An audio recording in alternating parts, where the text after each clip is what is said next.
টানা ৯ ঘন্টার পরীক্ষা, ১২ বছর ধরে যা যা পড়ানো হয়েছে তার যে কোনো কিছুই চলে আসতে পারে প্রশ্নে। নেই কোনো সিলেবাস বা শর্ট সাজেশন। সন্তানের এই পরীক্ষার জন্য প্রার্থনায় বসে যান বাবা মায়েরা। এটিকেই বলা হচ্ছে পৃথিবীর সবচেয়ে কঠিন পরীক্ষা। প্রতি বছর যে পরীক্ষার মুখোমুখি হতে হয় চীনের কোটির বেশি শিক্ষার্থীকে। কিসের জন্য এই পরীক্ষা দিতে হয়, কেনই বা এত কঠিন প্রশ্ন করা হয়, তার বিস্তারিত থাকছে নরিন নাওয়ারের প্রতিবেদনে। পরীক্ষা শুনলে কার না গায়ে জ্বর আসে, আর তা যদি হয় বিশ্বের সবচেয়ে বড় পরীক্ষা, তাহলে তো গায়ে জ্বর আসাটাই স্বাভাবিক। কিন্তু এখানেই ব্যতিক্রম গাওকাও। চীনের 2 দিন ব্যাপী এই জাতীয় কলেজ ভর্তি পরীক্ষা পৃথিবীর বৃহত্তম একাডেমিক পরীক্ষা হিসেবে পরিচিত। চীনের রাষ্ট্রীয় সংবাদ মাধ্যম একে বিশ্বের সবচেয়ে কঠিন কলেজ ভর্তি পরীক্ষা বলেও আখ্যা দিয়েছে। মেধা আর মননের এই তীব্র প্রতিযোগিতায় যাচাই করা হয় 12 বছরের শিক্ষা জীবনে শিক্ষার্থীরা যা যা শিখেছেন তার সবকিছুই। সময়টাও কম নয়, 9 ঘন্টা।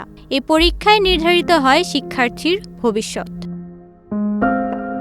প্রতি বছরের মতো গত শুক্রবার চীনে শুরু হয়েছে এ পরীক্ষা। পরীক্ষার প্রথম দিন চীনের একটি পরীক্ষা কেন্দ্রের বাইরে লাল রঙের পোশাকে মা ও বাবা ছাতা ধরে দাঁড়িয়ে আছেন। যদিও এই অপেক্ষমান বাবা মায়ের চিত্র প্রায় প্রতি বছরই গণমাধ্যমে আসে। চীনে লাল বিজয়ের প্রতীক। আবার অনেকের হাতে ছিল সূর্যমুখী ফুল। একাডেমিক ক্ষেত্রে সফলতা পাওয়ার জন্য এই ফুলকে শুভ বলে ধরে নেওয়া হয়।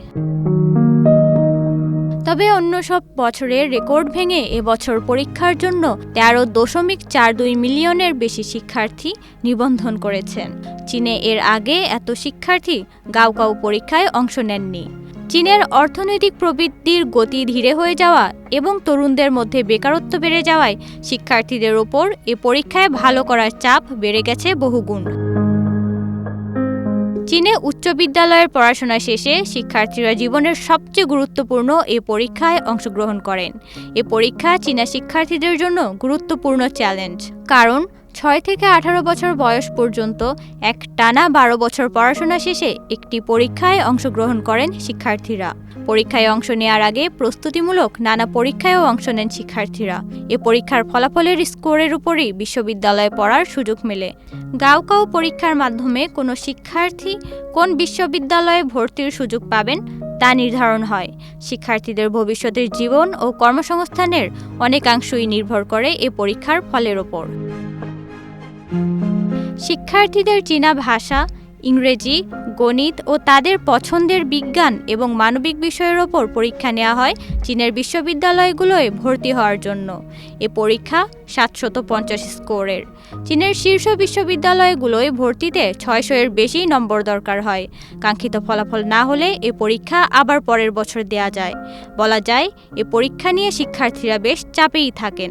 শিক্ষার্থীদের পড়াশোনার পেছনে কারি কারি ডলার খরচ করতে হয় অভিভাবকদের। শিক্ষার্থীদের জন্য মক বা নানা প্রস্তুতিমূলক পরীক্ষায়ও অর্থ ব্যয় হয়। নরিন নাওয়ার, প্রবাস খবর।